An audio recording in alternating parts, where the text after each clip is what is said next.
Olá, boa noite.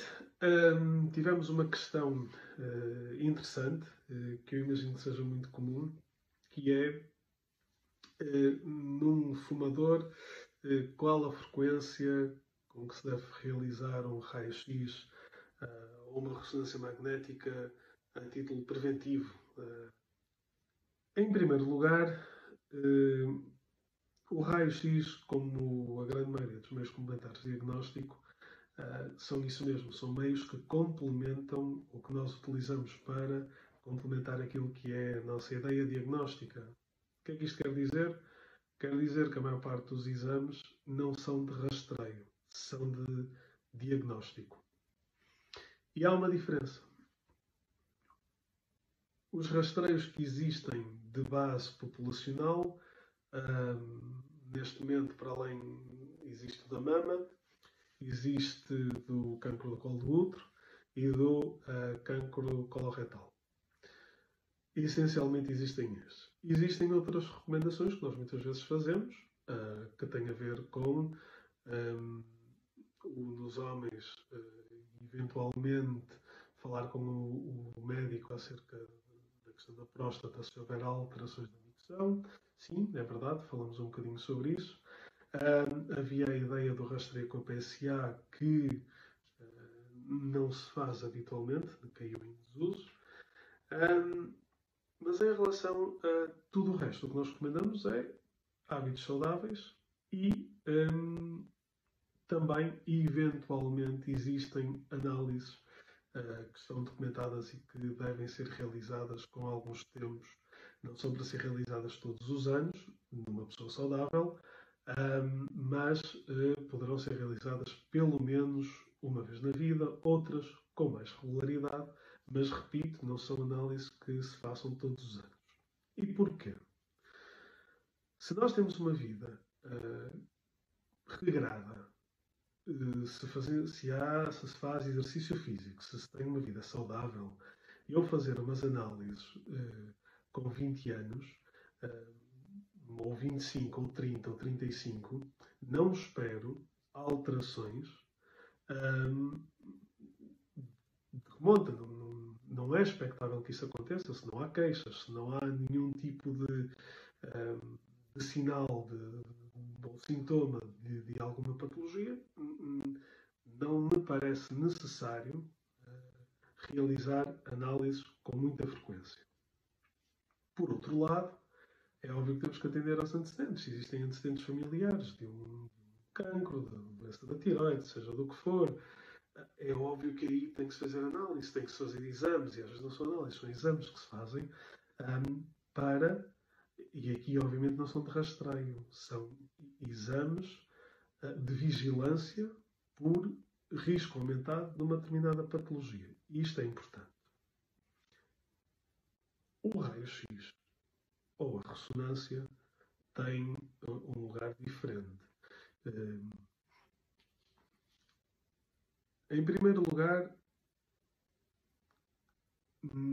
fazer um raio-x de vigilância numa pessoa que fuma é preciso perguntar qual é o motivo.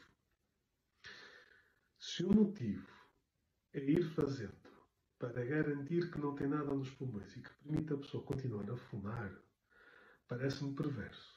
Porque aí estamos a pedir à medicina que valide um hábito que é nocivo. Faça a pergunta ao contrário. E então, se faz um exame e aparece um nódulo suspeito, o que é que a pessoa faz? Deixa de fumar aí? Recentemente tive na minha consulta uma senhora que me dizia: na última eu deixo de fumar. Ora, precisamente o que nós dizemos é o contrário. Na última não deixe de fumar. Na última estamos a falar, por exemplo, como nós temos algumas na equipa de exerce também funções, que é uma equipa comunitária de suporte em cuidados paliativos. Nessa fase não faz qualquer sentido parar de fumar. Porquê? Já temos um cancro que está estabelecido, está metastizado, não temos tratamento curativo e o que resta, muito do que se faz depois, é tratamento paliativo, que até pode começar antes. Mas eu agora não vou falar sobre o que são os cuidados paliativos, tínhamos